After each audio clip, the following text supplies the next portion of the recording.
ಪ್ರಚಲಿತ ಈ ಕಾರ್ಯಕ್ರಮದ ಪ್ರಾಯೋಜಕರು father Muller's charitable trust, SDM college, Ujire. ನಮಸ್ಕಾರ, V4 ವಿಶೇಷ ಕಾರ್ಯಕ್ರಮಕ್ಕೆ ಸ್ವಾಗತ. ನಾನು ತಾರನಾಥ್ ಗಿಟ್ಟಿ ಕಾಪಿಕಾಡ್. ಈ ದಿವಸ ನಮ್ಮ ಜೊತೆಗೆ 3 ಮಂದಿ ವಿಶೇಷವಾದಂಥ ಅತಿಥಿಗಳಿದ್ದಾರೆ. ಕಾರ್ಯಕ್ರಮ ಕೂಡ ತುಂಬ ವಿಶೇಷವಾದದ್ದೇ, ವಿಷಯ ಕೂಡ ತುಂಬ ಅಪರೂಪದ್ದು ಮತ್ತು ನಾವು ಪ್ರತಿನಿತ್ಯವೂ ಭಾಷಣದಲ್ಲಿ ಹೇಳ್ತಾ ಇರ್ತೇವೆ. ಆದರೆ ಇವರು ಕಾರ್ಯರೂಪದಲ್ಲಿ ಮಾಡಿ ತೋರಿಸಿದ್ದಾರೆ. ಅದು ಕೇವಲ ನಮ್ಮ ಊರಿಗೆ ಮಾತ್ರ ಅಲ್ಲ, ಇಡೀ ದೇಶಕ್ಕೆ ಕಾರ್ಯರೂಪದ ಮೂಲಕ ತೋರಿಸಿದ್ದಾರೆ ಮತ್ತು ದೇಶದ ಗಮನವನ್ನು ಸೆಳೆದವರು. ಸುಸ್ಥಿರ ಶಿಕ್ಷಣ ಕಾರ್ಯಕ್ರಮ ವಿಪ್ರೋ ಆಯೋಜಿಸಿದಂಥ ಸ್ಪರ್ಧೆಯಲ್ಲಿ, ಯೋಜನಾ ಕಲಿಕಾ ಸ್ಪರ್ಧೆಯಲ್ಲಿ, ರಾಷ್ಟ್ರಮಟ್ಟದ ಸ್ಪರ್ಧೆಯಲ್ಲೇ ಬಹುಮಾನ ವಿಜೇತರಾಗಿರುವಂಥ ಶಾಲೆ ಮತ್ತು ಶಾಲೆಯ ಅಧ್ಯಾಪಕರು ಮತ್ತು ವಿದ್ಯಾರ್ಥಿಗಳು ಇವತ್ತಿನ ನಮ್ಮ ಈ ಒಂದು ಕಾರ್ಯಕ್ರಮದಲ್ಲಿ ಭಾಗಿಯಾಗ್ತಾ ಇದ್ದಾರೆ. ನಮ್ಮ ಇವತ್ತಿನ ಈ ಒಂದು ಮಾತುಕತೆಯಲ್ಲಿ ರೋಸಿನಾ ಫ್ಲಾರೆನ್ಸ್ ಡಿಸೋಜಾ ಅವರು, ಜೊತೆಗೆ ಪ್ರಿನ್ಸಿಟಾ ಡಿಸೋಜಾ, ಜೊತೆಗೆ ಅರವಿಂದ ಕುಡ್ಲಾ, ನಾನು 3 ಮಂದಿಯನ್ನು ಕೂಡ ಈ ಒಂದು ಮಾತುಕತೆಗೆ ಪ್ರೀತಿಯಿಂದ ಸ್ವಾಗತ ಮಾಡ್ತಾ ಇದ್ದೇನೆ. ನಮಸ್ಕಾರ ಅರವಿಂದ್ ಅವರೇ. ಎಸ್, ಜೊತೆಗೆ Princita, yes, welcome to the show. ಅದೇ ರೀತಿಯಾಗಿ ರೋಸಿನಾ ಫ್ಲಾರೆನ್ಸ್ ಮೇಡಮ್, ನಿಮಗೆ ಕೂಡ ಪ್ರೀತಿಯ ಸ್ವಾಗತ. ರೋಸಿನಾ ಫ್ಲಾರೆನ್ಸ್ ಡಿಸೋಜಾ ಅವರು ಮಂಗಳೂರಿನ ಬಜಿಪೆಯ ಸೈಂಟ್ ಜೋಸೆಫ್ ಹೈಸ್ಕೂಲ್ನಲ್ಲಿ ಶಿಕ್ಷಕಿಯಾಗಿದ್ದಾರೆ. ಜೊತೆಗೆ ಪ್ರಿನ್ಸಿಟಾ ಡಿಸೋಜಾ ಅವರು ಕೂಡ ಸೈಂಟ್ ಜೋಸೆಫ್ ಹೈಸ್ಕೂಲ್ನಲ್ಲಿ ಪ್ರೌಢಶಾಲೆಯಲ್ಲಿ 9ನೇ ತರಗತಿಯ ವಿದ್ಯಾರ್ಥಿನಿ. ಅರವಿಂದ ಕುಡ್ಲಾ ಅವರು ಬಂಟ್ವಾಳದ ವಿಟ್ಲದ ಮೊಡಂಬೈಲು ಸರ್ಕಾರಿ ಹಿರಿಯ ಪ್ರಾಥಮಿಕ ಶಾಲೆಯ ಪ್ರಭಾರ ಮುಖ್ಯ ಶಿಕ್ಷಕರು ಮತ್ತು ಒಬ್ಬ ಸೃಜನಶೀಲ ಕಲಾವಿದರು ಕೂಡ, ಬೇರೆ ಬೇರೆ ಕ್ಷೇತ್ರದಲ್ಲಿ ತನ್ನನ್ನು ತೊಡಗಿಸಿಕೊಂಡಿರುವವರು. ಯಾಕೆ ಇವರು ಇವತ್ತು ಗಮನ ಸೆಳೆದರು? ಇಡೀ ಕರ್ನಾಟಕವನ್ನು ಅದು 2 ಸ್ವರೂಪಗಳಲ್ಲಿ ಅಥವಾ 2 ಆಯಾಮಗಳಲ್ಲಿ, ಒಂದು ಕಡೆ ಒಂದು ಸರ್ಕಾರಿ ಶಾಲೆ ಇಡೀ ದೇಶದ ಗಮನ ಸೆಳೆಯುತ್ತದೆ, ಒಂದು ಗ್ರಾಮೀಣ ಪ್ರದೇಶದ ಶಾಲೆ, ಮತ್ತೊಂದು ನಗರಕ್ಕೆ ಪಕ್ಕ ಇರುವಂಥ ಖಾಸಗಿ ಅನುದಾನಿತ ಶಾಲೆ, ಅದು ಇಡೀ ದೇಶದ ಗಮನವನ್ನು ಸೆಳೆಯುತ್ತೆ.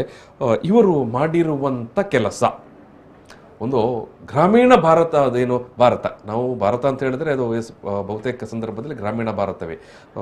ನಮ್ಮ ದೊಡ್ಡ ಕೊಡುಗೆಗಳು ಅಥವಾ ದೊಡ್ಡ ಮಟ್ಟದಲ್ಲಿ ಶಿಕ್ಷಣ ಅಥವಾ ಓದ್ತಾ ಇರುವ ಸಂಖ್ಯೆ ಎಲ್ಲ ಅದು ಗ್ರಾಮೀಣ ಭಾಗದಲ್ಲೇ ಇರುವಂಥದ್ದು. ಇಂಥ ಒಂದು ಗ್ರಾಮೀಣ ಭಾಗದ ಒಂದು ಶಾಲೆಯ ಮಕ್ಕಳು ಇಡೀ ದೇಶವೇ ಮತ್ತು ಶೈಕ್ಷಣಿಕ ವಲಯ ಬಹುಮುಖ್ಯವಾಗಿ ತನ್ನ ಕಡೆಗೆ ಅಥವಾ ತಮ್ಮ ಕಡೆಗೆ ನೋಡುವಂಥ ಒಂದು ಸಾಧನೆಯನ್ನು ಮಾಡ್ತಾರೆ. ಅದೇ ರೀತಿಯಾಗಿ ಸೈಂಟ್ ಜೋಸೆಫ್ ಹೈಸ್ಕೂಲ್ನ ಶಿಕ್ಷಕರು, ವಿದ್ಯಾರ್ಥಿಗಳು ಕೂಡ ವಿಪ್ರೋ ಸಂಸ್ಥೆಯವರು ಆಯೋಜಿಸಿದಂಥ ಸುಸ್ಥಿರ ಶಿಕ್ಷಣ ಕಾರ್ಯಕ್ರಮ ಏನದು ಯೋಜನಾ ಕಲಿಕಾ ಸ್ಪರ್ಧೆಯಲ್ಲಿ ರಾಷ್ಟ್ರ ಮಟ್ಟದ 20 ಶಾಲೆಗಳನ್ನು ಅವರು ಪ್ರಶಸ್ತಿಗಾಗಿ ಆಯ್ಕೆ ಮಾಡ್ತಾರೆ. ಅಂತ 20 ಒಂದು ಆಯ್ಕೆಯಾಗಿರುವಂಥ ಶಾಲೆಗಳಲ್ಲಿ ಅರವಿಂದ ಕುಡ್ಲಾ ಅವರು ಮುಖ್ಯ ಶಿಕ್ಷಕರಾಗಿರುವಂಥ ಮೂಡಂಬೈಲು ಸರ್ಕಾರಿ ಹಿರಿಯ ಪ್ರಾಥಮಿಕ ಶಾಲೆ ಕೂಡ ಒಂದು. ಅದಕ್ಕಾಗಿ ನಾನು ಇಡೀ ಕರಾವಳಿಯ ಜನತೆ ಪರವಾಗಿ ಅರವಿಂದ ಕುಡ್ಲಾ ಅವರಿಗೆ ಮತ್ತು ಅವರ ಶಾಲೆಯ ಎಲ್ಲ ಶಿಕ್ಷಕರಿಗೆ ಮತ್ತು ವಿದ್ಯಾರ್ಥಿಗಳಿಗೆ ಮೊದಲಾಗಿ ಅಭಿನಂದನೆಗಳು. Aravind sir, thank you sir. Yes yes. ಅದೇ ರೀತಿಯಾಗಿ ಸೈಂಟ್ ಜೋಸೆಫ್ ಹೈಸ್ಕೂಲ್ ಇವರು ಕೂಡ ಆಯ್ಕೆಯ ಸುತ್ತಿಗೆ ಬರ್ತಾರೆ. ರಾಷ್ಟ್ರ ಮಟ್ಟದಲ್ಲಿ ಈ ಎಲ್ಲ ಕಾರ್ಯಕ್ಕೆ ಕಾರಣಕರ್ತರಾಗಿರುವಂಥ ರೋಸಿನಾ ಫ್ಲಾರೆನ್ಸ್ ಡಿಸೋಜಾ ಅವರು ಶಿಕ್ಷಕರು, ಜೊತೆಗೆ ವಿದ್ಯಾರ್ಥಿಗಳ ಟೀಮ್ನಲ್ಲಿದ್ದಂಥ ಪ್ರಿನ್ಸಿಟಾ ಅವರು ನಮ್ಮ ಜೊತೆಗಿದ್ದಾರೆ. ಅವರನ್ನು ಕೂಡ ನಾನು ಮೊದಲಾಗಿ ಸಮಸ್ತ ವೀಕ್ಷಕರ ಪರವಾಗಿ ಅಭಿನಂದಿಸ್ತೇನೆ. Congratulations. Thank you sir. Yes yes yes. ವೀಕ್ಷಕರೇ, ಯಾವ ಆಯಾಮದಲ್ಲಿ ಈ ಒಂದು ಸ್ಪರ್ಧೆ ಇತ್ತು ಮತ್ತು ಯಾವ ಸ್ವರೂಪದ ಸ್ಪರ್ಧೆ ಇದು ಮತ್ತು ಅದಕ್ಕೆ ಯಾವ ರೀತಿಯಾಗಿ ಒಂದು ಭಾಗಿದಾರಿಕೆ ವಿದ್ಯಾರ್ಥಿಗಳದು ಮತ್ತು ಪೋಷಕರದು ಅನ್ನೋ ಬಗ್ಗೆ ಎಲ್ಲ ಶಿಕ್ಷಕರು, ಅರವಿಂದ ಅವರು, ರೋಸಿನಾ ಅವರು ಮತ್ತು ವಿದ್ಯಾರ್ಥಿಗಳು ಯಾವ ರೀತಿ ಅದರಲ್ಲಿ ಭಾಗಿದಾರರು ಆಗಲಿಕ್ಕೆ ಆಯಿತು ಅನ್ನೋ ಬಗ್ಗೆ ಎಲ್ಲ ಪ್ರಿನ್ಸಿಟಾ ಅವರು ನಮ್ಮ ಜೊತೆಗೆ ಇವತ್ತು ಮಾತನಾಡಲಿಕ್ಕಿದ್ದಾರೆ. ಈ ಪೂರ್ತಿ ಶೋವನ್ನು ನೀವು ನೋಡಬೇಕು. ನೀವು ಶಿಕ್ಷಕರಾಗಿದ್ದರೆ, ನೀವು ವಿದ್ಯಾರ್ಥಿಗಳಾಗಿದ್ದರೆ ಮತ್ತು ನೀವು ಪೋಷಕರಾಗಿದ್ದರೆ. ನಾವು ಕೇವಲ 4 ಗೋಡೆಯ ನಡುವೆ ಕೇವಲ ಪುಸ್ತಕದ ಹುಳುಗಳು ಮಾತ್ರ ಆಗಬಾರದು ಅಥವಾ ಕೇವಲ ಬಾಯ್ಪಾಠ ಮಾಡುವಂಥ ಶಿಕ್ಷಣ ಪದ್ಧತಿಯಷ್ಟೇ ಅದು ಶಿಕ್ಷಣ ಅಲ್ಲ ಅನ್ನೋದನ್ನು ಇವರೆಲ್ಲ ಸಾಕ್ಷಾತ್ ಆಗಿ ನಮಗೆ ಮಾಡಿ ತೋರಿಸಿದವರು. ನಾನು ಮೊದಲಾಗಿ ಅರವಿಂದ ಕುಡ್ಲಾ ಸರ್, ಟೋಟಲ್ ಈ ಒಂದು ಸ್ಪರ್ಧೆ ಇದು ಏನು, ಯಾರು ಆಯೋಜಿಸಿದ್ದು, ಯಾವ ಸ್ವರೂಪದ್ದು, ಯಾರೆಲ್ಲ ಭಾಗಿದಾರರಾಗಬಹುದು ಅನ್ನೋದನ್ನು ನೀವು ಮೊದಲಾಗಿ ನಮ್ಮ ವೀಕ್ಷಕರಿಗೆ ಒಂದು ಸಂಕ್ಷಿಪ್ತವಾಗಿ ವಿವರ ಕೊಡಬೇಕು ಸರ್. ಇದನ್ನ ಆಯೋಜನೆ ಮಾಡುವವರು ವಿಪ್ರೋ ಫೌಂಡೇಶನ್ ಅನ್ನುವ ಸಂಸ್ಥೆ ಇದನ್ನು ಮಾಡ್ತದೆ. ಅವ್ರು ಕಳೆದ ಸುಮಾರು 11 ವರ್ಷಗಳಿಂದ ಈ ಕಾಂಪಿಟೇಷನ್ ಅನ್ನು ಮಾಡ್ತಾ ಇದ್ದಾರೆ. ಇದರಲ್ಲಿ 3 ತರದ, ಇದು ಬೇಸಿಕಲಿ ಶಾಲೆಗಳಲ್ಲಿ ಇಕೋ ಕ್ಲಬ್ ಅಂತ ಇದೆ, ಪರಿಸರ ಸಂಘಗಳು ಅಂತ ಇದೆ, ಎಲ್ಲ ಶಾಲೆಗಳಲ್ಲಿ ಇರ್ತದೆ, ಹೈಸ್ಕೂಲ್ಗಳಲ್ಲಿ ಮತ್ತು ಸಾಮಾನ್ಯ ಪ್ರೈಮರಿ ಅಪ್ಪರ್ ಪ್ರೈಮರಿಗಳಲ್ಲಿ ಇರ್ತದೆ. ಪರಿಸರ ಸಂಘದ ಒಳಗಡೆ ಈಗ ನಮಗೆ ರಾಷ್ಟ್ರೀಯ ಹಸಿರು ಕಾರ್ಯಪಡೆ ಗ್ರೀನ್ ಕಾಪ್ಸ್ ಅಂತ ಹೇಳಿ ಇದರ ಮೂಲಕ ಶಾಲೆಗಳಲ್ಲೆಲ್ಲ ಪರಿಸರ ಸಂಘ ಇರುವಂತದ್ದು. ನಾವಿಲ್ಲಿ ವಿಜುವಲ್ ಅಲ್ಲಿ ನಾವು ತೋರಿಸ್ತಾ ಇದ್ದೇವೆ ನೋಡಿ, ಮಕ್ಕಳು ನೀವು ಹೇಳಿದಾಗೆ ಏನು ಪರಿಸರ ಸಂಘ ಅಥವಾ ಇಕೋ ಕ್ಲಬ್ ಮೂಲಕ ಅವರವರ ಸ್ಕೂಲ್ ನಲ್ಲಿ ಅವರು ತೊಡಗಿಸಿಕೊಂಡ ಬಗ್ಗೆ ಇಕೋ ಕ್ಲಬ್ಗೆ ತುಂಬಾ ಆಕ್ಟಿವಿಟಿಗಳಿದೆ. ಉದಾಹರಣೆಗೆ ಸಾಮಾನ್ಯವಾಗಿ ಜೂನ್ ಶಾಲೆ ಶುರುವಾದಾಗ ಪರಿಸರ ದಿನಾಚರಣೆ ಮಾಡ್ತೇವೆ, ವಿಶ್ವ ಜಲ ದಿನ, ಓಝೋನ್ ದಿನ, ಈ ತರದ ತುಂಬಾ ದಿನಗಳನ್ನು ಇಟ್ಟುಕೊಂಡು ಆಕ್ಟಿವಿಟಿಗಳನ್ನ ಇಕೋ ಕ್ಲಬ್ ಅಲ್ಲಿ ಮಾಡ್ತೇವೆ. ಕೆಲವು ಶಾಲೆಗಳಲ್ಲಿ ಅವರೇ ಶಾಲೆಯ ಕೈತೋಟ ಮಾಡ್ತಾರೆ, ಕೆಲವು ಶಾಲೆಗಳಲ್ಲಿ ಕಾಂಪೋಸ್ಟಿಂಗ್ ಮಾಡ್ತಾರೆ, ಹಾಗೆ ಬೇರೆ ಬೇರೆ ಆಕ್ಟಿವಿಟಿ ಅಲ್ಲೊಂದು 50 ಆಕ್ಟಿವಿಟಿಗಳ ಇದಿದೆ. ಸೊ ಅರ್ಥಿಯನ್ ಏನಂತಂದ್ರೆ ಈ ಆಕ್ಟಿವಿಟಿಗಳಲ್ಲೇ ಒಂದು ಲೆವೆಲ್ 2 ಇದು ಸಾಮಾನ್ಯ ಏನಂದ್ರೆ ಎಲ್ಲರೂ ಈಗ ಇಕೋ ಕ್ಲಬ್ ಮೆಂಬರ್ಸ್ ಎಲ್ಲ ಹೌದು. ವಿಪ್ರೋ ಅರ್ಥಿಯನ್ ಕಾರ್ಯಕ್ರಮ ಹೇಗಂದ್ರೆ ಒಂದು ಪ್ರಾಜೆಕ್ಟ್ ವರ್ಕ್. ಈಗ ಉದಾಹರಣೆಗೆ ಈಗ ಪ್ರಾಜೆಕ್ಟ್ ಅಂತ ಹೇಳುವಾಗ ಅರವಿಂದ್ ಸರ್, ಎಲ್ಲ ಶಾಲೆಯಲ್ಲೂ ನೀವು ನೋಡ್ತೇವೆ, ನಾವು ನೋಡ್ತೇವೆ, ಪೋಷಕರು ನೋಡ್ತೇವೆ, ಪ್ರತಿ ದಿವಸವೂ ಶಿಕ್ಷಕರು ಮಕ್ಕಳಿಗೆ ಪ್ರಾಜೆಕ್ಟ್ ಅಂತ ಕೊಟ್ಟು ಬಿಡ್ತಾರೆ. ಆ ತರದ ಪ್ರಾಜೆಕ್ಟ್ ಅಲ್ಲ ಅಲ್ಲ ಅಲ್ಲ ಅಲ್ಲ ಅಲ್ಲ ಅಲ್ಲ ಪ್ರಾಜೆಕ್ಟ್ ಅಂದ್ರೆ ಈಗ ನಮ್ಮ ಸಾಮಾನ್ಯ ಶಿಕ್ಷಣ ವಲಯದಲ್ಲಿ ಕಲ್ಪನೆ, ಟೀಚರ್ ಒಂದು ಪ್ರಾಜೆಕ್ಟ್ ಕೊಡ್ತಾರೆ, ಅಪ್ಪ ಅಮ್ಮ ಅಥವಾ ಮಕ್ಕಳು ಕೂತ್ಕೊಂಡು ಇಂಟರ್ನೆಟ್ ಇಂದ ಡೌನ್ಲೋಡ್ ಕಾಪಿ ಪೇಸ್ಟ್ ಮಾಡಿ ಇಲ್ಲ ಅಂಗಡಿಗೆ ಹೋಗಿ ತಗೊಂಡ್ಬಂದು ತುಂಡು ಮಾಡಿ ಅಂಟಿಸಿ ಒಂದು ಸಬ್ಮಿಷನ್ ಚಂದ ಕವರ್ ಮಾಡಿ, ಇದು ಆ ತರದ ಪ್ರಾಜೆಕ್ಟ್ ಅಲ್ಲ. ಸ್ವಲ್ಪ ಕಷ್ಟ ಇದೆ, ಸ್ವಲ್ಪ ಶ್ರಮ ಪಡಬೇಕು, ಸ್ವಲ್ಪ ಸೃಜನಶೀಲರಾಗಿ ಕೆಲಸ ಮಾಡಬೇಕು. ಅಂದ್ರೆ ಈಗ ನಮ್ಮಲ್ಲಿ ಶಿಕ್ಷಣ ಅಂತಂದ್ರೆ ನಾವು ಮಾರ್ಕ್ಸ್ ಅಂತ ಲೆಕ್ಕ, ಮಾರ್ಕ್ಸಿಗೆ ಅಂದ್ರೆ ಪ್ರಶ್ನೆಗಳು, ಕ್ವಶನ್ ಪೇಪರ್ ಇರುತ್ತೆ, ಆನ್ಸರ್ ಮಾಡಬೇಕು ಅನ್ನೋದು ಒಂದು ನಮಗೆಲ್ಲ ಗೊತ್ತಿರುವ ಶಿಕ್ಷಣದ ಒಂದು ಮಾನದಂಡ, ನಾವು ಕಲಿತುಕೊಂಡು ಬಂದದ್ದು ಅದನ್ನೇ. ಆತರ ಅಲ್ಲ ಅಲ್ಲ ಅಲ್ಲ ಒಂದು ಪ್ರಾಜೆಕ್ಟ್ ವರ್ಕ್. ನನ್ನಲ್ಲಿ ಇಲ್ಲಿ ಬುಕ್ ಇದೆ, ಪ್ರಾಜೆಕ್ಟ್ ಮಾಡ್ಯೂಲ್ ಅಂತ ಒಂದು ಕೊಡ್ತಾರೆ. ಅಂದ್ರೆ ಇದರಲ್ಲಿ ನೀವು ಒಂದಿಷ್ಟು ಆಕ್ಟಿವಿಟಿ ಅವರೇ ಸಜೆಸ್ಟ್ ಮಾಡಿರುವ ಆಕ್ಟಿವಿಟಿಗಳಿದೆ. ಸೊ ಇದರಲ್ಲಿ ವಿಪ್ರೋ ಅರ್ಥಿಯನ್ ಅಲ್ಲಿ 3 ಪ್ರಾಜೆಕ್ಟ್ಸ್ ಅನ್ನ ಕೊಡ್ತಾರೆ ಸರ್. 3 ಪ್ರಾಜೆಕ್ಟ್ಸ್. ಒಂದು ಸುಸ್ಥಿರತೆ ಮತ್ತು ಜೀವ ವೈವಿಧ್ಯ ಅಂದ್ರೆ ಸಸ್ಟೈನಬಿಲಿಟಿ ಅಂಡ್ ಬಯೋಡೈವರ್ಸಿಟಿ ಅನ್ನೋದು ಒಂದು ಪ್ರಾಜೆಕ್ಟ್. ಸೊ ಇನ್ನೊಂದು ಸಸ್ಟೈನಬಿಲಿಟಿ ಅಂಡ್ ವಾಟರ್, ಸುಸ್ಥಿರತೆ ಮತ್ತು ನೀರು. ಮತ್ತೆ ಇವತ್ತಿಗೆ ನಿಜವಾದ ದೊಡ್ಡ ಇಶ್ಯೂ ಮತ್ತು ಅಗತ್ಯದ ಸಬ್ಜೆಕ್ಟ್ ಅದು ಸುಸ್ಥಿರತೆ ಮತ್ತು ತ್ಯಾಜ್ಯ ನಿರ್ವಹಣೆ, ಸಸ್ಟೈನಬಿಲಿಟಿ ಅಂಡ್ ವೇಸ್ಟ್ ಮ್ಯಾನೇಜ್ಮೆಂಟ್. ಸಿಟಿಯ ನಮಗೆಲ್ಲ ವೇಸ್ಟ್ ಅನ್ನೋದು ನಮ್ಮ ಅಕ್ಕಪಕ್ಕದ ಸುತ್ತು, ನಮ್ಮದನ್ನೆಲ್ಲ ಬೇರೆಯವರ ಕಡೆಗೆ ಸೇಯೋದಂತ, ಹಾಗೆ ಅದು ಪಕ್ಕದವರದು ಅಂತ ಅಲ್ವಾ. ಸೊ 3 ಪ್ರಾಜೆಕ್ಟ್ಗಳಿದೆ, 3 ತಗೊಳ್ಬಹುದು ಒಂದು ಶಾಲೆ, ಅಥವಾ ಒಂದು ತಗೊಳ್ಬಹುದು, ಅಥವಾ ಒಂದೇ ಪ್ರಾಜೆಕ್ಟ್ ಅನ್ನ ಹೆಚ್ಚು ಗ್ರೂಪ್ಗಳಲ್ಲಿ ತಗೊಳ್ಬಹುದು. ಈ 3 ಪ್ರಾಜೆಕ್ಟ್ ನಲ್ಲಿ ಯಾವ್ದಾದ್ರು ಒಂದನ್ನು ತಗೊಂಡು ಪ್ರಾಜೆಕ್ಟ್ ಮಾಡಬೇಕು. ಎಸ್, ನೀವು ಮುಂದುವರಿಸಿ. ಈ ನಡುವೆ ನಿಮ್ಮ ಶಾಲೆ ಯಾವ ಪ್ರಾಜೆಕ್ಟ್ ಅನ್ನು ತಗೊಂಡಿತ್ತು? ನಾವು ಸುಸ್ಥಿರತೆ ಮತ್ತು ತ್ಯಾಜ್ಯ ನಿರ್ವಹಣೆ.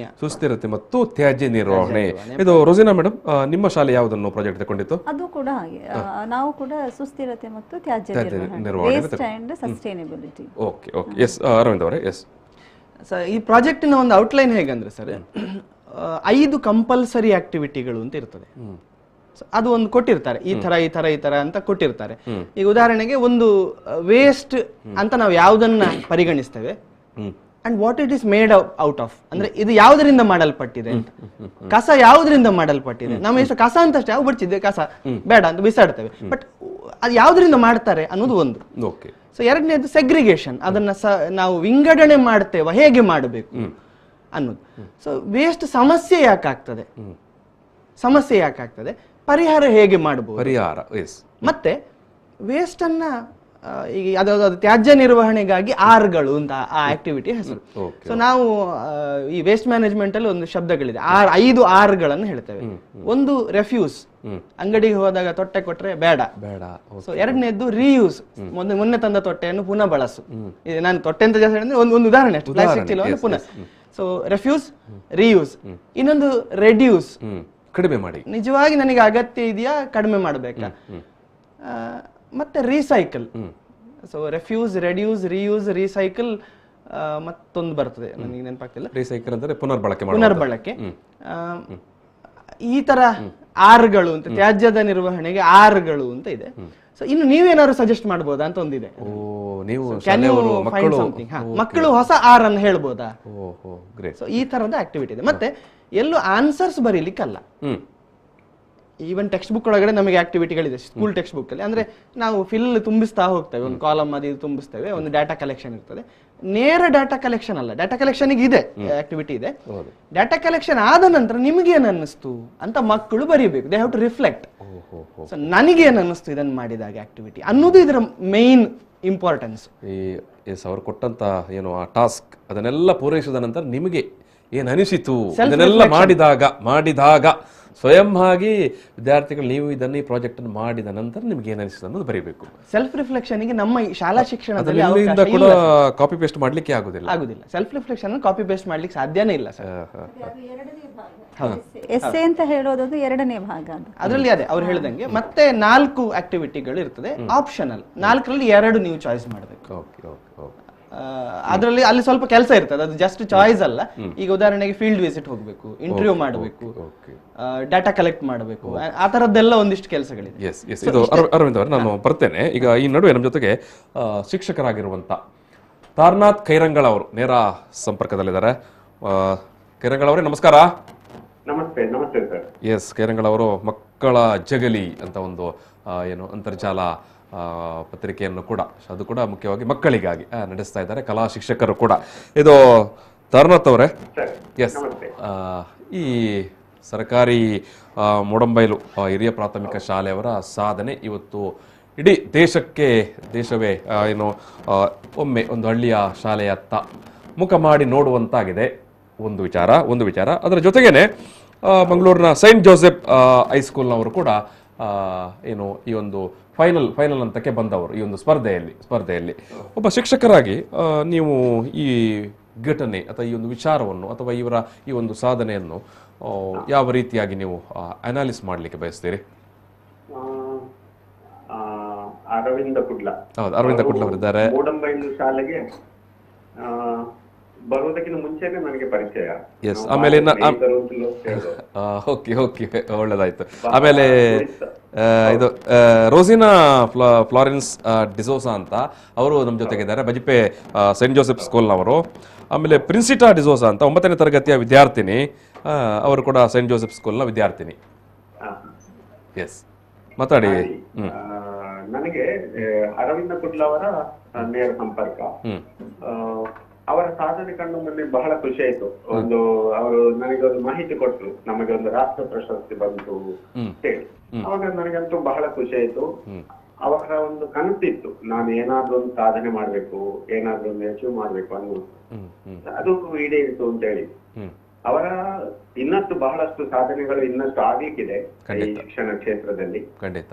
ಅವರ ಈ ಒಂದು ಯೋಜನೆ ಬಗ್ಗೆ ಹೇಳುವುದಾದ್ರೆ, ಸುಸ್ಥಿರ ಶಿಕ್ಷಣ ಮತ್ತು ತ್ಯಾಜ್ಯ ನಿರ್ವಹಣೆ ಇಂದಿನ ಬಹು ಅಗತ್ಯವಾದಂತಹ ಒಂದು ಸಬ್ಜೆಕ್ಟ್ ಅದು, ತ್ಯಾಜ್ಯ ನಿರ್ವಹಣೆ. ಅದನ್ನು ಮಕ್ಕಳಿಗೆ ತಲುಪಿಸುವಲ್ಲಿ ಬಹಳಷ್ಟು ಶ್ರಮ ವಹಿಸಿದ್ದಾರೆ.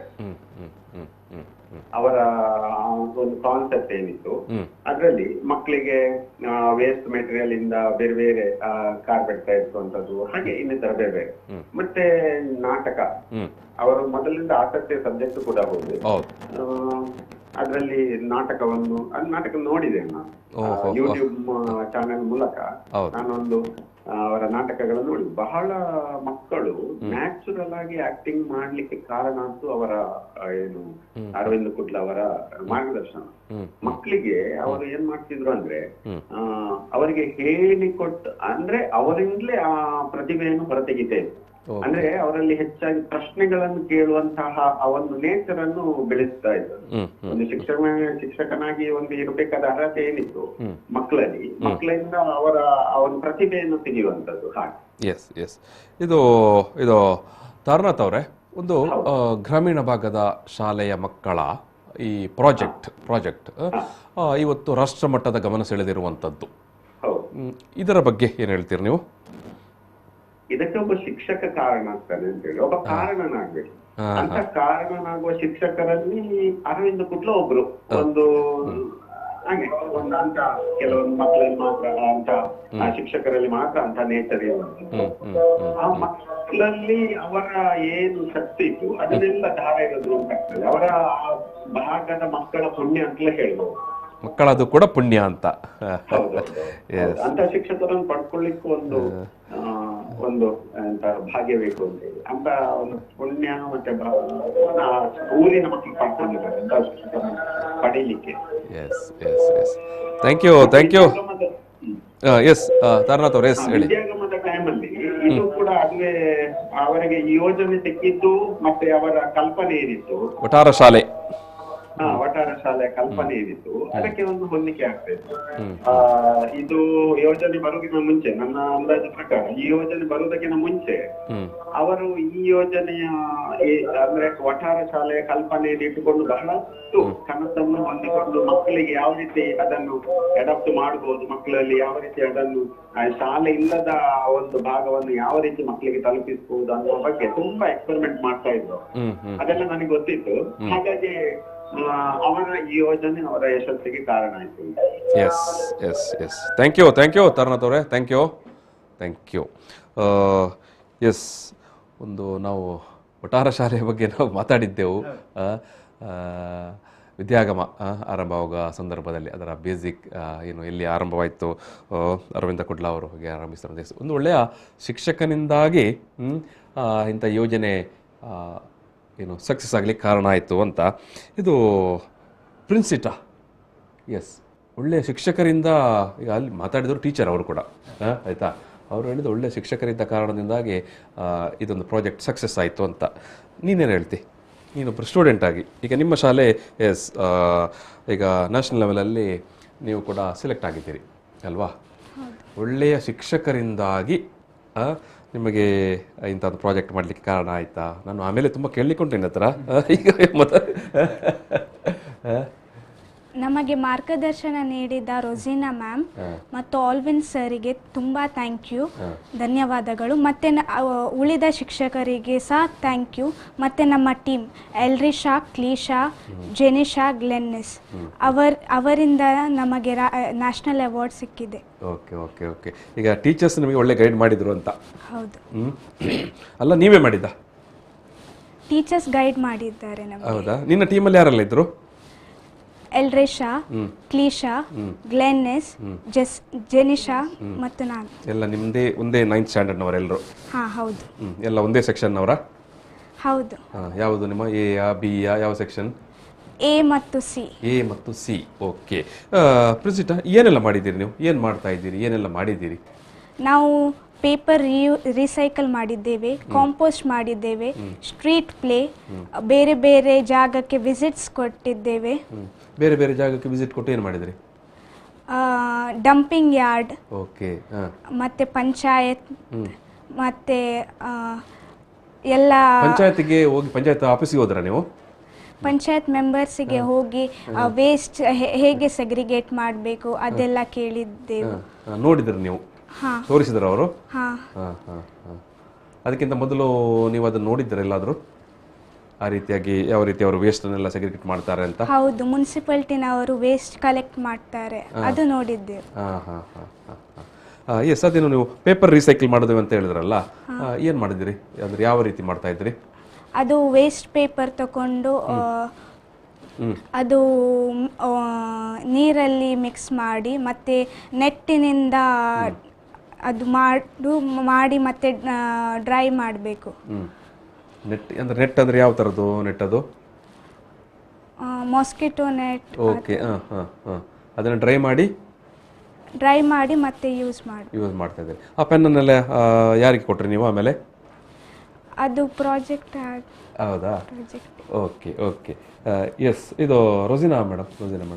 ಎಸ್, ಈ ಒಂದು ಪ್ರಾಜೆಕ್ಟ್ಗೆ ನೀವು ನಿಮ್ಮ ಸ್ಕೂಲ್ನ ಮಕ್ಕಳನ್ನು ನೀವೊಂದು ಇನಿಷಿಯೇಟಿವ್ ತೆಕ್ಕೊಂಡು ಮಾಡಲಿಕ್ಕೆ ಹೊರಡುವಾಗ ಎಸ್, ನಾವೀಗ ನಾನು ಆರಂಭದಲ್ಲಿ ಒಂದು ಮಾತು ಹೇಳಿದೆ, ಏನು ಇವತ್ತು ಪ್ರಾಜೆಕ್ಟ್ ಅಂತ ಹೇಳಿದ ತಕ್ಷಣ ಮಕ್ಕಳಿಗೆಲ್ಲ ಅಲ್ಲಿಂದ ನೋಡಿ ಬರೆಯೋದು.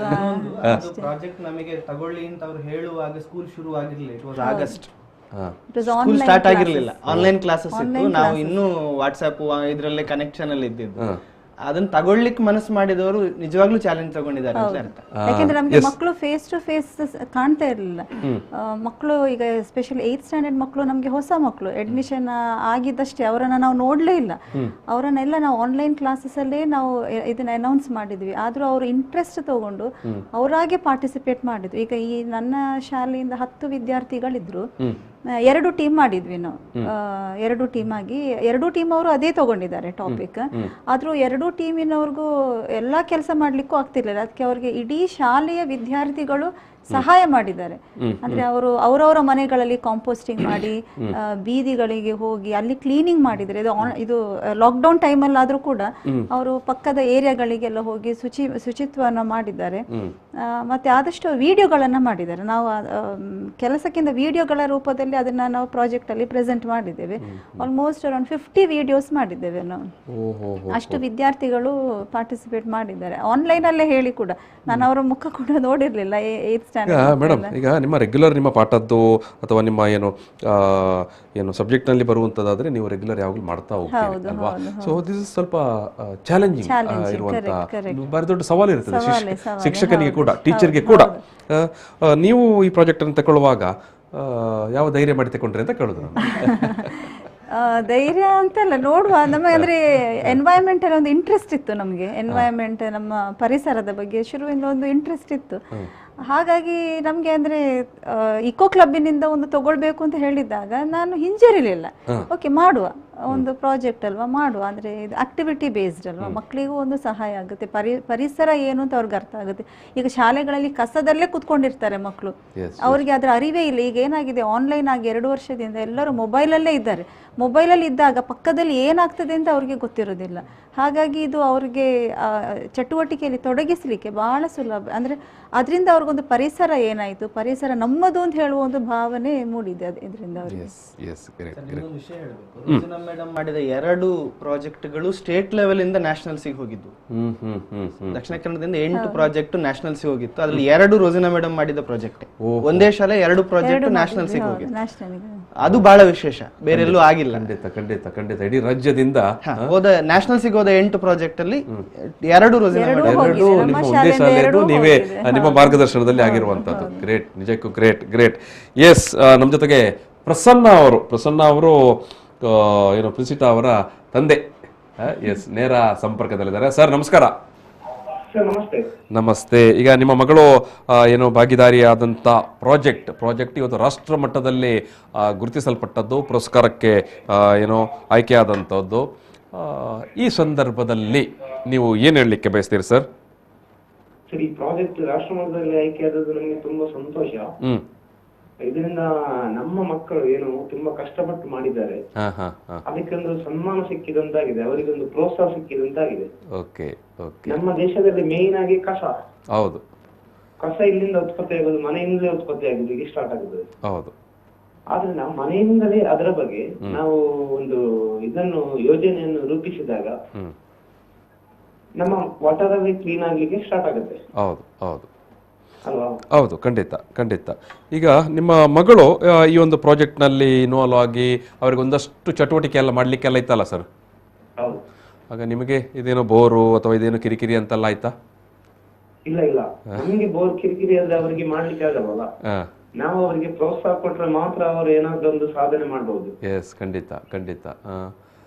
ಈಗ ಅವರಿಗೆ ಈ ಪ್ರಾಜೆಕ್ಟ್ ಸಲುವಾಗಿ ಅಲ್ಲಿ ಹೋಗ್ಲಿಕ್ಕೆ, ಇಲ್ಲಿ ಹೋಗ್ಲಿಕ್ಕೆ, ಮತ್ತೆ ಇದು ಎಲ್ಲ ಔಟ್ ಮಾಡಲಿಕ್ಕೆ, ಇಂಥದ್ದೆಲ್ಲ ಮಾಡಲಿಕ್ಕೆಲ್ಲ ಇತ್ತು ಕಾರ್ಯ ಕೆಲಸಗಳೆಲ್ಲ. ಸೊ ನೀವು ಕೂಡ ಅದರಲ್ಲಿ ಖುಷಿಯಾಗಿ, ಮನೆಯವರು ಕೂಡ ಖುಷಿಯಾಗಿ ಬೆನ್ನು ತಟ್ಟಿ ಪ್ರೋತ್ಸಾಹ ಕೊಟ್ಟರೆ.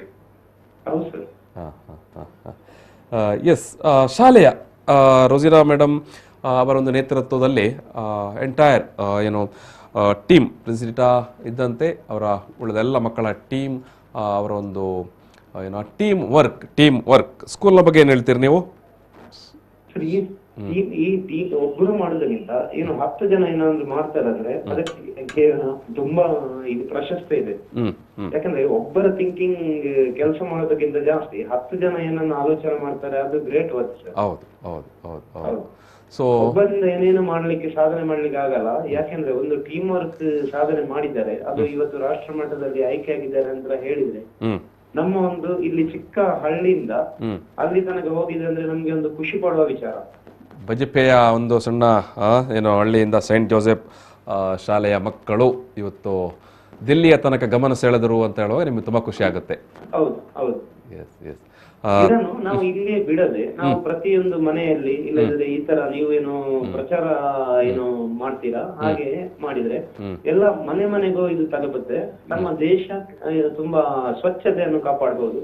ಖಂಡಿತ ಖಂಡಿತ. ಹಾಗೂ ಇದರಿಂದ ತುಂಬಾ ಪ್ರಯೋಜನ ಕೂಡ ಇದೆ ಸರ್. ಹೌದು, ನಾವು ಮಕ್ಕಳಿಗೆ ಏನಾದರೂ ಒಳ್ಳೆಯ ವಿಷಯವನ್ನು ಬೋಧಿಸಿದರೆ ಅವರು ಖಂಡಿತವಾಗಿ ಅದನ್ನು ಪಾಲಿಸ್ತಾರೆ ಅಲ್ವಾ ಪ್ರಸನ್ನ ಸರ್? ಹೌದು ಹೌದು, ಖಂಡಿತವಾಗಿಯೂ. ಇವಾಗಲೇ ಅವರಿಗೆ ಏನಾದ್ರೂ ಒಂದು ವಿಚಾರವನ್ನು ಕರೆಕ್ಟ್ ಆಗಿ ತಿಳಿಸಿದ್ರೆ ಮುಂದೆ ಅವರು ಖಂಡಿತವಾಗಿಯೂ ಮಾಡ್ತಾರೆ. Yes yes. Thank you sir, thank you thank you. Yes Princita, ತಂದೆಯವ್ರಿಗೆ ಭಾರಿ ಖುಷಿಯಾಗಿದೆ. ಏನು ಹೇಳ್ತಾ ಇದ್ರು ನೀನು ಹೋಗಿ ಈಗ ಈ ರೀತಿಯ ಪ್ರಾಜೆಕ್ಟ್ ಎಲ್ಲ ಮಾಡ್ತೇನೆ ಮಾಡಲಿಕ್ಕೆ ಉಂಟು ಅಂತೆಲ್ಲ ಹೇಳುವಾಗ ನಿನ್ನ ಸ್ನೇಹಿತರು, ನಿನ್ನ ಕ್ಲಾಸ್ಮೇಟ್ಸ್, ನಿನ್ನ ಆಚೆ ಪಕ್ಕದವರು, ಈಚೆ ಮನೆಯವರು ಎಲ್ಲ ಫ್ರೆಂಡ್ಸ್ ಎಲ್ಲ ಇರ್ತಾರಲ್ಲ, ಏನು ಹೇಳ್ತಾ ಇದ್ರು? ಅವರು ಪ್ರೋತ್ಸಾಹಿಸಿದರು ನನಗೆ. ಹೌದಾ? ಇಲ್ಲ ಯಾಕೆ ಇದೆಲ್ಲ ಬರೀ ಎಕ್ಸಾಮ್ಗೆ ನಾಡಿದ್ದು ಎಕ್ಸಾಮ್ ಬರ್ತದೆ ಒಳ್ಳೆ ಮಾರ್ಕ್ಸ್ ತಗೊಳ್ಬೇಕು ಅಂತ ಅಲ್ಲ ಅದನ್ನೇ ಹೇಳ್ತಾ ಇದ್ದೀರಾ? ಇಲ್ಲ ಇಲ್ಲ. ಅಲ್ಲ ನೀನು ಈ ಪ್ರಾಜೆಕ್ಟ್ ಮಾಡು ನಿಮ್ಮ ಏನು ಮೇಡಮ್ ಎಲ್ಲ ಸಪೋರ್ಟ್ ಮಾಡ್ತಾ ಇದ್ದಾರಲ್ಲ ಅಂತ ಹೇಳಿದ್ರ? ಪ್ರಾಜೆಕ್ಟ್ ಮಾಡು ಅಂತ ಹೇಳ್ತಾ ಇದ್ರು. ಹೌದಾ? ಒಂದು ಟೈಮಲ್ಲಿ ಅಂದ್ರೆ ಅವರು ಎಕ್ಸಾಮ್ಸ್ ಹತ್ರ ಇತ್ತು, ಒಂದು ವಾರ ಅವರು ನನಗೆ ಸಿಗ್ಲೇ ಇಲ್ಲ, ಯಾರು ಮಾತನಾಡ್ತಾನೆ ಇರಲಿಲ್ಲ. ಮತ್ತೆ ನಾನು ಯಾಕೆ ಇವ್ರು ಏನು ಆಕ್ಟಿವ್ ಇಲ್ಲ, ಏನಾಯ್ತು? ಅವರೆಲ್ಲ ಮಾತಾಡಿಕೊಂಡಿರ್ಬೇಕು ಹೊರಗಡೆ, ಆನ್ಲೈನ್ ಇಂದ ಹೊರಗಡೆ ಬಂದು ಮಾತಾಡಿಕೊಂಡಿರ್ಬೇಕು. ಈಗ ಒಂದು ವಾರ ಮತ್ತೆ ಶಾಲೆಗೆ ಬರ್ತಾ ಇದ್ರು, ಕ್ಲಾಸ್ ಸ್ಟಾರ್ಟ್ ಆದ್ಮೇಲೆ ಅವ್ರಿಗೆ ಮಧ್ಯಾಹ್ನ ಮೇಲೆ ಶಾಲೆ ಇತ್ತು, ಆದ್ರೂ ಅವ್ರು ಬೆಳಿಗ್ಗೆ ಬಂದು ಕುತ್ಕೊಳ್ತಿದ್ರು, ಟಿಫಿನ್ ಎಲ್ಲ ತಗೊಂಡು ಬಂದು ಅವ್ರು ಬೆಳಿಗ್ಗೆಯಿಂದ ಸ್ಟಾರ್ಟ್. ಆದ್ರೆ ಒಂದು ವಾರ ಮಾತನಾಡ್ತಾನೆ ಇರ್ಲಿಲ್ಲ. ಆಮೇಲೆ ಗೊತ್ತಾಯ್ತು ಅವ್ರಿಗೆ ಎಕ್ಸಾಮ್ ಇದ್ದು ಟೆನ್ಷನ್ ಅಂತ ಹೇಳಿ. ಮತ್ತೆ ನಮ್ಮ HM ಅವರು ಬಂದು, ಆಲ್ವಿನ್ ಸರ್ ಅವರು ಬಂದು ತುಂಬಾ ಪ್ರೋತ್ಸಾಹಿಸಿದ್ರು ಎಕ್ಸಾಮ್ ಬಗ್ಗೆ ಇಂಪಾರ್ಟೆಂಟ್. ಅವ್ರು ಹೇಳಿದ್ರೆ ಅದಕ್ಕಿಂತ ಇದು ಇನ್ನೂ ಇಂಪಾರ್ಟೆಂಟ್, ನೀವು ಆಕ್ಟಿವಿಟಿಯಲ್ಲಿ ಪಾಲ್ಗೊಂಡು ಇದನ್ನ ನೀವು ದೇಶಕ್ಕೋಸ್ಕರ ಮಾಡ್ತಾ ಇದ್ದೀರಾ, ನಮ್ಮ ಪರಿಸರಕ್ಕೋಸ್ಕರ ಮಾಡ್ತಾ ಇದ್ದೀರಾ, so you don't have to worry ಅಂತ ಹೇಳಿದ್ರು. ಆಮೇಲೆ ಅವ್ರಿಗೆ ಸರ್ ಅವರಿಗೆ ನಾವು ಸಮಸ್ತ ವೀಕ್ಷಕರ ಪರವಾಗಿ ಅಭಿನಂದನೆಗಳನ್ನು ಸಲ್ಲಿಸಬೇಕು ಸರ್. ಗ್ರೇಟ್ ನೀವು. ಎಸ್, ಮಕ್ಕಳಿಗೆ ಈ ರೀತಿಯಾಗಿ ಪ್ರೋತ್ಸಾಹ ಕೊಟ್ಟದ್ದು ಎಸ್ ನಿಜಕ್ಕೂ. ಸೊ ಹಾಗಾಗಿ ನಿಮ್ಮ ಮುಖ್ಯ ಶಿಕ್ಷಕರದ್ದು ಪೂರ್ತಿ ಬೆಂಬಲ ಇತ್ತು. ತುಂಬಾ ಬೆಂಬಲ ಇದೆ ಅವರು. ಇದು ಮೇಡಮ್, ನೀವೀಗ ಈ ಫೀಲ್ಡ್ ವಿಸಿಟಿಗೆಲ್ಲ ಮಕ್ಕಳನ್ನು ಕಳಿಸ್ತಾ ಇದ್ರಿ, ಅವಾಗ ಯಾರೆಲ್ಲ ನಿಮ್ಮ ಟೀಮಲ್ಲಿ ನೀವು ಹೋಗ್ತಾ ಇದ್ರಿ? ಅಂದ್ರೆ ನಾನು ಅದು ಇದು ಲಾಕ್ಡೌನ್ ಟೈಮ್ ಆಗಿರೋದ್ರಿಂದ ಇಬ್ರಿಬ್ರನ್ನ ಕಳಿಸ್ಲಿಕ್ಕೆ ಆಗ್ತಿಲ್ಲ. ನಾನಂದ್ರೆ ಅವರ ಪೇರೆಂಟ್ ಜೊತೆ ಯಾರಾದ್ರೂ ಒಬ್ರು ಇದ್ರೆ ಒಳ್ಳೇದಲ್ವಾ, ಅಥವಾ ಹಿರಿಯರು, ಅವರ ಅಂಕಲ್ ಆಗಿರ್ಬೋದು ಅಥವಾ ಅಣ್ಣ ಆಗಿರ್ಬೋದು, ಒಬ್ಬರನ್ನೇ ಕಳಿಸ್ತಿರ್ಲಿಲ್ಲ. ಅವರ ಹೆತ್ತವರು ಕೂಡ ಅವ್ರಿಗೆ ತುಂಬಾ ಸಪೋರ್ಟ್ ಮಾಡ್ತಾ ಇದ್ರು. ಅವ್ರು ಎಲ್ಲಿ ಹೋಗ್ತಾ ಇದ್ರು ಅಲ್ಲೂ ಕೂಡ ಪೇರೆಂಟ್ಸ್ ಬರ್ತಾ ಇದ್ರು, ಅವರ ಜೊತೆ ಹೋಗ್ತಾ ಇದ್ರು. ಈಗ ಡಂಪಿಂಗ್ ಯಾರ್ಡಿಗೆ ಹೋಗಿದ್ದಾರೆ ವಾಮಂಜೂರ್, ಅಲ್ಲೂ ಕೂಡ ಪೇರೆಂಟ್ ಹೋಗಿದ್ದಾರೆ. ಹಾಗಾಗಿ ಕಮ್ಯುನಿಟಿ ಲೆವೆಲ್ ಅಲ್ಲಿ ಒಂದು ಪಾರ್ಟಿಸಿಪೇಷನ್ ಆಗಿದೆ. ನಮ್ಮ ಉದ್ದೇಶವೇ ಆಗಿತ್ತು, ಕಸವನ್ನ ವಿಲೇವಾರಿ ಮಾಡೋದು ಫಸ್ಟ್ ನನ್ನಿಂದ ಆಗ್ಬೇಕು. ಐ ಆಮ್ ರೆಸ್ಪಾನ್ಸಿಬಲ್, ನಾನು ರೆಸ್ಪಾನ್ಸಿಬಲ್, ಅವರು ರೆಸ್ಪಾನ್ಸಿಬಲ್ ಅಂತ ನಾವು ಹೊಣೆಗಾರಿಕೆ ನಾವು ಬೆರಳು ತೋರಿಸೋದಕ್ಕಿಂತ ನಮ್ಮಿಂದ ಅದು ಸ್ಟಾರ್ಟ್ ಆಗಬೇಕು. ನಾನು ಅದನ್ನ ನಿವಾರಿಸಲಿಕ್ಕೆ ಪ್ರಯತ್ನ ಪಡಬೇಕು. ನಂತರ ಅದು ಕಮ್ಯುನಿಟಿ ಹೋಗ್ಬೇಕು. ಕಮ್ಯುನಿಟಿಯಲ್ಲಿ ತುಂಬಾ ಪಾರ್ಟಿಸಿಪೇಷನ್ ಆಗಿದೆ. ಎಸ್ ಪ್ರಿನ್ಸಿಟಾ, ಈಗ ನಮ್ಮ ಕಸ ನಮ್ಮ ಮನೆಯಿಂದ ಅಂತೆಲ್ಲ ಮೇಡಮ್ ಹೇಳ್ತಾರೆ. ಎಸ್, ನಮ್ಮ ಮನೆಯಲ್ಲಿ ಕಸ ಅದನ್ನು ನಿರ್ವಹಣೆ ಮಾಡೋದು ಅಥವಾ ಮ್ಯಾನೇಜ್ ಮಾಡೋದು ಅಥವಾ ಇಲ್ಲೋದು ಬಿಸಾಡೋದಾಗೆಲ್ಲ ಮಾಡಬೇಕಿದ್ರೆ ಏನೆಲ್ಲ ಮಾಡಬೇಕು, ಏನೆಲ್ಲ ಮಾಡ್ತಾ ಇದ್ದೀನಿ ಮನೆಯಲ್ಲಿ? ನಾನು ಫಸ್ಟ್ ಡ್ರೈ ವೇಸ್ಟ್ ಮತ್ತು ವೆಟ್ ವೇಸ್ಟ್ ಸಪ್ರೇಟ್ ಮಾಡ್ತಾ ಇದ್ದೆ. ಮತ್ತು ವೆಟ್ ವೇಸ್ಟ್ ಅಂದರೆ ಕಿಚನ್ ವೇಸ್ಟ್ ಅದೆಲ್ಲ ಕಾಂಪೋಸ್ಟ್ ಮಾಡ್ತಾ ಇದ್ದೆ. ಕಾಂಪೋಸ್ಟ್ ಒಂದು 25 ಲೀಟರಿನ ಡ್ರಮ್ ತೆಗೆದುಕೊಂಡು ಅದಕ್ಕೆ ಎಲ್ಲ ವೇಸ್ಟ್ ಹಾಕಿ, ಆಮೇಲೆ ಆ ಕಸದ ವಾಸನೆಗೆ ಬ್ಲ್ಯಾಕ್ ಸೋಲ್ಜರ್ ಫ್ಲೈಸ್ ಅಂತ ಒಂದು ಹುಳ ಬರ್ತಿತ್ತು. ಆ ಹುಳ ನಾವು ಕೋಳಿಗಳಿಗೆ ಹಾಕಿದ್ರೆ ಕೋಳಿಗಳು ನಮಗೆ ಮೊಟ್ಟೆ ಕೊಡುತ್ತೆ ಅಲ್ವಾ, ಅದು ಪೌಷ್ಟಿಕಾಂಶಗಳಿಂದ ಕೂಡುತ್ತದೆ. ಮತ್ತೆ ಸ್ಲರಿ ಅಥವಾ ರಸ ಕಾಂಪೋಸ್ಟ್ನಿಂದ ಪ್ರೊಡ್ಯೂಸ್ ಆಗೋದು, ಅದು ನಾವು ತರಕಾರಿ ಗಿಡಗಳಿಗೆ ಹಾಕಿದ್ರೆ ನಮಗೆ ಆರ್ಗ್ಯಾನಿಕ್ ತರಕಾರಿಗಳು ಸಿಗುತ್ತೆ. ಮತ್ತೆ ಉಳಿದ ವೇಸ್ಟ್ ನಾವು ಗಿಡ ಮರಗಳಿಗೆ ಹಾಕಬಹುದು. ಇದೆಲ್ಲ ನೀನು ಮನೆಯಲ್ಲಿ ಮಾಡಿದಿ? ಹೌದು. ಹೌದಾ? ಓಹೋ. ಮನೆಯಲ್ಲಿ ಬೇರೆ ಯಾರಿದ್ದಾರೆ ನಿನಗೆ? ತಮ್ಮ, ಅಣ್ಣ, ಅಕ್ಕ, ತಂಗಿ? ತಂಗಿ ಏನ್ ಮಾಡ್ತಾ ಇದ್ಲು ನೀನು ಇದೆಲ್ಲ ಮಾಡುವಾಗ? ಅವಳು ನೋಡ್ತಾ ಇದ್ಲ. ಯಾವ ಕ್ಲಾಸ್ ತಂಗಿ? LKG. ಓಹೋ, ಅವಳಿಗೆ ಖುಷಿಯಾಗಿರ್ಬೋದು ಏನೋ, ಅಕ್ಕ ಇದೇನೋ ಎಕ್ಸ್ಪೆರಿಮೆಂಟ್ ಎಲ್ಲ ಮಾಡ್ತಾ ಇದ್ದಾಳೆ ಅಂತ. ಹೌದು. ನೆಕ್ಸ್ಟ್ ಅವಳು ಕೂಡ ಮಾಡ್ಬೋದೇನು? ಇನ್ನೊಂದು ವಿಷಯ ಸರ್, ಅವಳು ಮನೆಗೆ ತುಂಬಾ ಮಂದಿಯನ್ನ ಕರೆದು ಟಾಕ್ ಎಲ್ಲ ಕೊಟ್ಟಿದ್ದಾರೆ, ಇದರ ಬಗ್ಗೆ ಎಲ್ಲ ಸೆಷನ್ಸ್ ಎಲ್ಲ ಮಾಡಿ. ಹೌದಾ? ಎಸ್. ಏನದು ಪ್ರಿಸಿಟಾ, ಏನು ಮಾಡಿದ್ದಿ? ನನ್ನ ಮನೆಯಲ್ಲಿ ಒಂದು ಸಣ್ಣ ಪಾರ್ಟಿ ಇತ್ತು, ಆವಾಗ ಎಲ್ಲರನ್ನು ಹೇಳಿದ್ದೆ ನಾನು ಈ ಥರ ಕಾಂಪೋಸ್ಟ್ ಮಾಡಬೇಕು ಅಂತ. ಆಮೇಲೆ ನನ್ನ ಕಸಿನ್ಸ್ ಎಲ್ಲ ಕಾಂಪೋಸ್ಟ್ ಮಾಡಲಿಕ್ಕೆ ಸ್ಟಾರ್ಟ್ ಮಾಡಿದ್ರು. ಓ, ನೀನು ನಿಮ್ಮ ಮನೆಯಲ್ಲಿ ಮಾಡಿದ್ದ ಅನ್ನು ಅವರಿಗೆ ತೋರಿಸಿ, ಡೆಮೋ ತೋರಿಸಿ. ಹೌದು. Yes, great. ಆಯ್ತಾ, ನಿಜಕ್ಕೂ. ಓಹೋ, ಅಷ್ಟು ಮಂದಿಗೆ ನೀನು ಇನ್ಸ್ಪೈರ್ ಆದಿ ಅಲ್ವಾ? ಹೌದು. ಓಹೋ, ಎಸ್. ಇದು ಅರವಿಂದ್ ಸರ್, ಪ್ರಾಜೆಕ್ಟಿನ ಮೇನ್ ಉದ್ದೇಶವೇ ಅದು ಸರ್. ಬದಲಾಗಬೇಕಾಗಿರೋದು ವ್ಯಕ್ತಿ ಮತ್ತು ಮನೆ. ಒಮ್ಮೆಲೆ ಇಡೀ ಸಮಾಜವನ್ನು ಚೇಂಜ್ ಮಾಡ್ಲಿಕ್ಕೆ ಆಗುದಿಲ್ಲ. ವೇದಿಕೆಯಲ್ಲಿ ನಿಂತು 5,000 ಜನಕ್ಕೆ ಭಾಷಣ ಮಾಡಿ ಎಲ್ಲರಿಗೆ ಬದಲಾಗಬೇಕು ಅಂತ ಹೇಳಿದ್ರೆ ಆಗುದಿಲ್ಲ. ಮತ್ತೆ ಅದು ನಾವು ಒಂದಷ್ಟು ವರ್ಷಗಳಿಂದ ಈ ಎಜುಕೇಶನ್ ಪ್ರಾಸೆಸ್ ನೋಡುವಾಗ ಸರ್, ನಾವು ಕ್ಲಾಸಲ್ಲಿ ಚಂದ ಪಾಠ ಮಾಡಿ ಮಕ್ಕಳದನ್ನು ಕೇಳಿಸ್ಕೊಂಡು ಉತ್ತರ ಬರೆದ್ರೂ ಕೂಡ ಅದು ಅವರ ಸಬ್ಜೆಕ್ಟ್ ಆಗಿರುವುದಿಲ್ಲ. ಅದು ಜಸ್ಟ್ ಅಂದ್ರೆ ಈಗ ಒಂಥರ ಕಂಪ್ಯೂಟರ್ಗೆ ಡಾಟಾ ಫೀಡ್ ಮಾಡಿದ್ದನ್ನ ನೀವು ಸರ್ಚ್ ಕೊಟ್ಟಾಗ ಆನ್ಸರ್ ಮಾಡಿದ ತರ ಅಷ್ಟೇ ಆಗಿರ್ತದೆ. ಕಂಪ್ಯೂಟರ್ ಪ್ರಾಸೆಸ್ ಆದ್ರೆ ಮಾತ್ರ ಡಾಟಾ ವರ್ಕ್ ಆಗುದು ಅಂತ. ಸೊ ಇದ್ರಲ್ಲಿ ಆ ಆಪ್ಷನ್ ಅದು ತುಂಬಾ ಇತ್ತು. ಮಕ್ಕಳು ಎಲ್ಲಿವರೆಗೆ ಅಂದ್ರೆ ಕಸ ನೋಡಿದ ಕೂಡಲೇ ಸರ್ ಇದು ಅವ್ರಿಗೆ ಎಲ್ಲಿ ನೋಡಿದ್ರೆ ಕಸವೇ, ಎಲ್ಲಿ ನೋಡಿದ್ರೆ ಕಸವೇ ಕಾಣ್ತದೆ ಸರ್, ಇಷ್ಟು ಉಂಟ ಕಸ ನಮ್ಮ ಸುತ್ತ. ಎಸ್, ನಮ್ಮ ಜೊತೆಗೆ ಆಲ್ವಿನ್ ಅವರು ಸೈಂಟ್ ಜೋಸೆಫ್ ಹೈಸ್ಕೂಲ್ ಈ ಸಂಸ್ಥೆಯ ಮುಖ್ಯ ಶಿಕ್ಷಕರು. ಸರ್ ನಮಸ್ಕಾರ. ಸರ್ ನಮಸ್ತೆ. ನಮಸ್ತೆ. ನಿಮ್ಮ ಶಿಕ್ಷಕರು ರೋಸಿನಾ ಅವರು ನಮ್ಮ ಜೊತೆಗೆ ಇದ್ದಾರೆ, ಜೊತೆಗೆ ನಿಮ್ಮ ಸ್ಟೂಡೆಂಟ್ ಪ್ರಿನ್ಸಿಟಾ ಅವರು ನಮ್ಮ ಜೊತೆಗೆ ಇದ್ದಾರೆ, ಜೊತೆಗೆ ಮೊಡಂಬೈಲ್ ಸರ್ಕಾರಿ ಹಿರಿಯ ಪ್ರಾಥಮಿಕ ಶಾಲೆಯ ಮುಖ್ಯ ಶಿಕ್ಷಕರಾಗಿರುವಂತಹ ಅರವಿಂದ ಕುಡ್ಲಾ ಅವರು ಕೂಡ ನಮ್ಮ ಜೊತೆಗೆ ಇದ್ದಾರೆ. ನಿಮ್ಮ ಶಾಲೆ ಕೂಡ ಇವತ್ತು ರಾಷ್ಟ್ರ ಮಟ್ಟದಲ್ಲಿ ಗುರುತಿಸಲ್ಪಟ್ಟಿದೆ, ಅದೇ ರೀತಿಯಾಗಿ ಮೊಡಂಬೈಲು ಸರ್ಕಾರಿ ಶಾಲೆ ಕೂಡ ರಾಷ್ಟ್ರ ಮಟ್ಟದಲ್ಲಿ ಗುರುತಿಸಲ್ಪಟ್ಟಿದೆ. ಸರ್, ಇಂಥ ಸಂದರ್ಭದಲ್ಲಿ ನೀವು ಏನು ಹೇಳಲಿಕ್ಕೆ ಬಯಸ್ತೀರಿ ಸರ್? ತುಂಬಾ ಸಂತೋಷ ಅನಿಸ್ತಾ ಇದೆ. ಯಾಕಂತ ಹೇಳಿದ್ರೆ ಇಂಥ ಸಾಧನೆಗಳು ತುಂಬಾ ಅಪರೂಪವಾಗಿ ಗೆಲ್ಲಬಹುದು. ಕೇಳ್ತಾ ಇದೆಯಲ್ಲ? ಕೇಳಿಸ್ತಾ ಇದೆ, ಸ್ವಲ್ಪ ಡಿಸ್ಟರ್ಬೆನ್ಸ್ ಇದೆ ನಿಮ್ಮ ಕಡೆಯಿಂದ.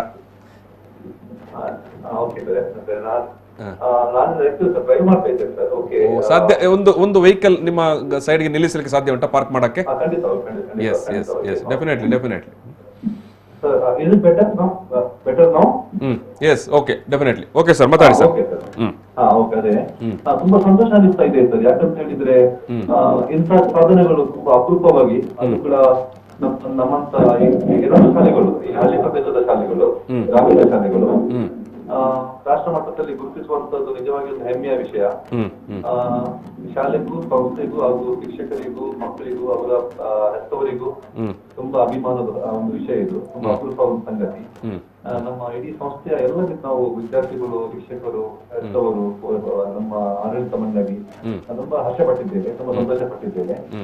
ತಾವು ಅದನ್ನು ಇವತ್ತು ನಿಮ್ಮ ಶೋ ಅಲ್ಲಿ ಗುರುತಿಸಿ ನಮ್ಮನ್ನು ಸಪೋರ್ಟ್ ಮಾಡ್ತಾ ಇದ್ದೀರಾ. ಧನ್ಯವಾದಗಳು. ನೀವು ಇಷ್ಟೆಲ್ಲ ಮಾಡುವಾಗ ನಾವು ನಿಮ್ಮನ್ನು ಗುರುತಿಸದೆ ನಮ್ಮ ಧರ್ಮ ಅಲ್ವಾ ಸರ್, ನಮ್ಮ ಕರ್ತವ್ಯ, ಧರ್ಮ. ತುಂಬಾ ಧನ್ಯವಾದಗಳು. Yes sir, thank you sir, thank you Alvin sir.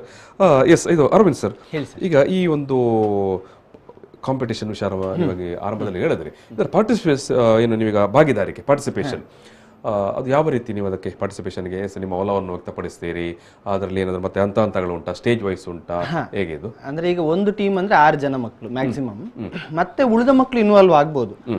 ಪ್ರಾಜೆಕ್ಟ್ಗೆ ನೀವು ಈ ಆರಂಭದಲ್ಲಿ ಹೇಳಿದಾಗ 3 ಪ್ರಾಜೆಕ್ಟ್ ಅಲ್ಲಿ ಯಾವುದಾದ್ರು ಒಂದು ಪ್ರಾಜೆಕ್ಟ್ ಸುಸ್ಥಿರತೆ ಮತ್ತು ಜೀವ ವೈವಿಧ್ಯ, ತ್ಯಾಜ್ಯ ನಿರ್ವಹಣೆ, ನೀರು, ತಗೊಳ್ಬಹುದು.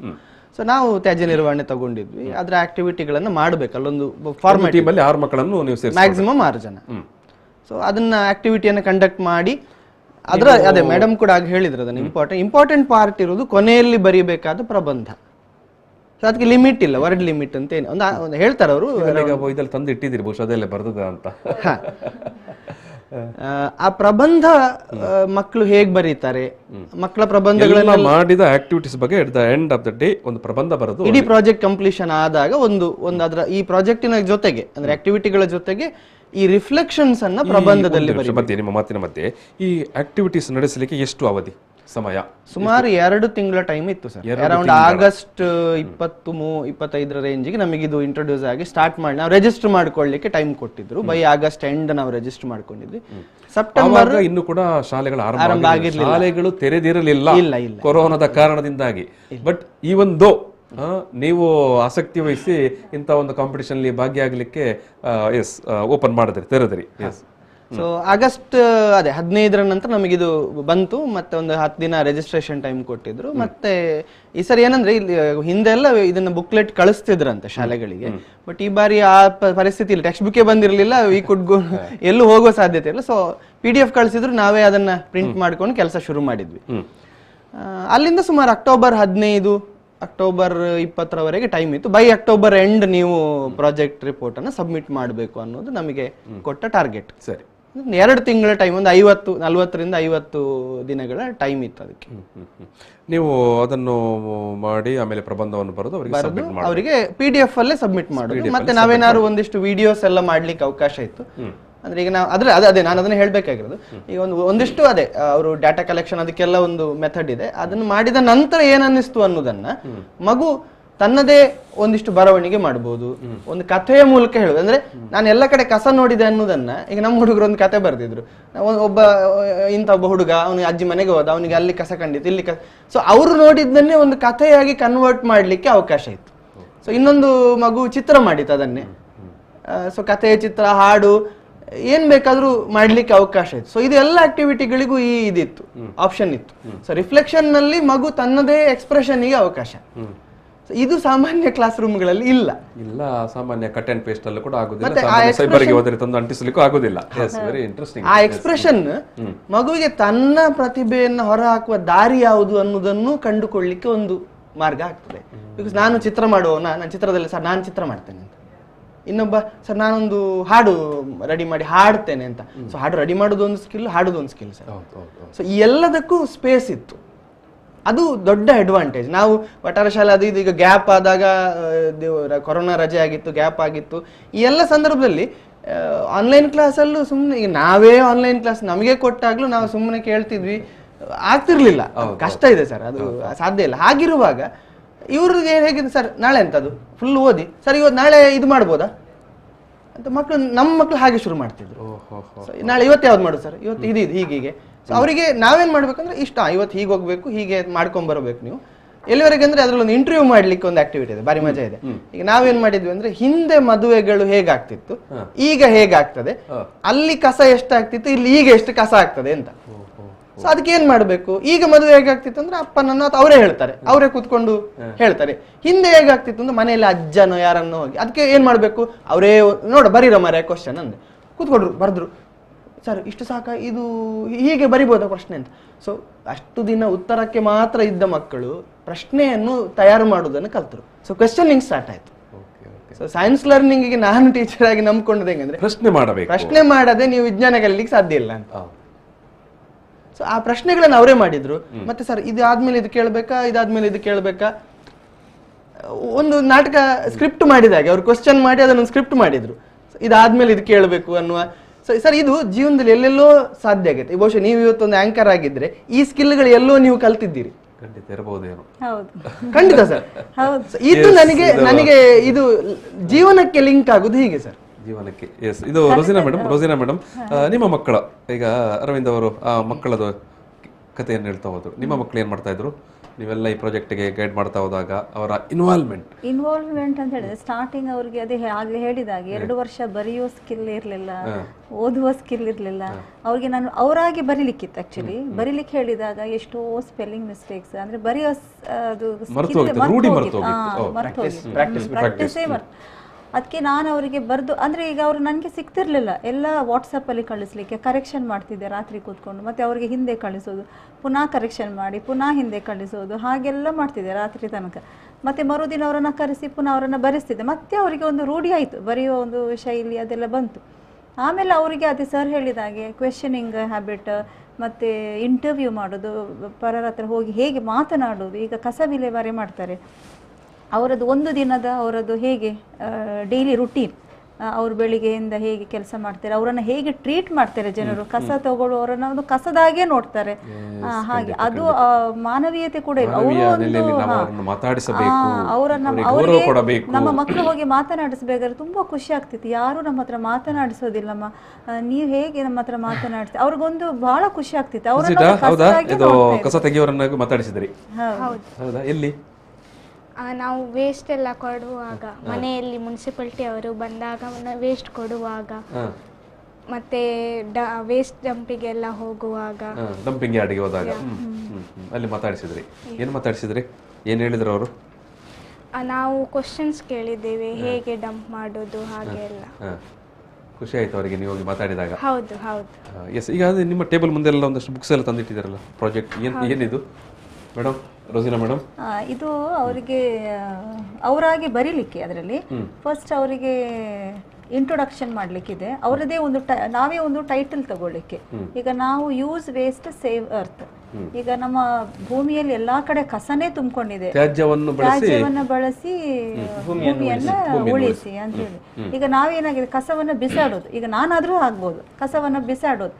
ಅದರಲ್ಲಿ ನಮ್ಮಲ್ಲಿ ಏನಂತ ಹೇಳಿ ನೆಗ್ಲಿಜೆನ್ಸ್. ಏನಾಗುತ್ತೆ ಒಂದು ಕಸ ಬಿಸಾಡಿದ್ರೆ, ಅಥವಾ ನಾನು ಬಿಸಾಡ್ತೀನಿ, ಯಾರು ಏನ್ ಮಾಡ್ತಾರೆ, ಆರೋಗ್ಯನ್ಸ್, ಕೇರ್ಲೆಸ್ನೆಸ್. ಹಾಗಿಂದ ನಾವು ಯಾರೂ ಅದರ ಬಗ್ಗೆ ಅಷ್ಟೊಂದು ಕಾಳಜಿ ವಹಿಸೋದಿಲ್ಲ. ಅದರ ಬಗ್ಗೆ ಇಲ್ಲಿ ಫಸ್ಟ್ ಪೇಜಲ್ಲಿ ಇದೆ, ಯೂಸ್ ವೇಸ್ಟ್ ಸೇವ್ ಅರ್ತ್ ಅಂತ ಹೇಳಿ. ಆಮೇಲೆ ಅವರು ಅದರ ಬಗ್ಗೆ ಇಂಟ್ರೊಡಕ್ಷನ್ ಕೂಡ ಏನೋ ತಂದಿದ್ದೀರಿ ಸರ್. ನಾವು ಈ ನಮ್ಮಲ್ಲಿ ಇದೊಂದು ದೊಡ್ಡ ಇದರಲ್ಲಿ ಚೀಲ ಮತ್ತೆ ಹೇಳ್ತೇನೆ ಏನು ಅಂತ ಬೇಗ ಹೇಳ್ಬೇಕು ಸರ್.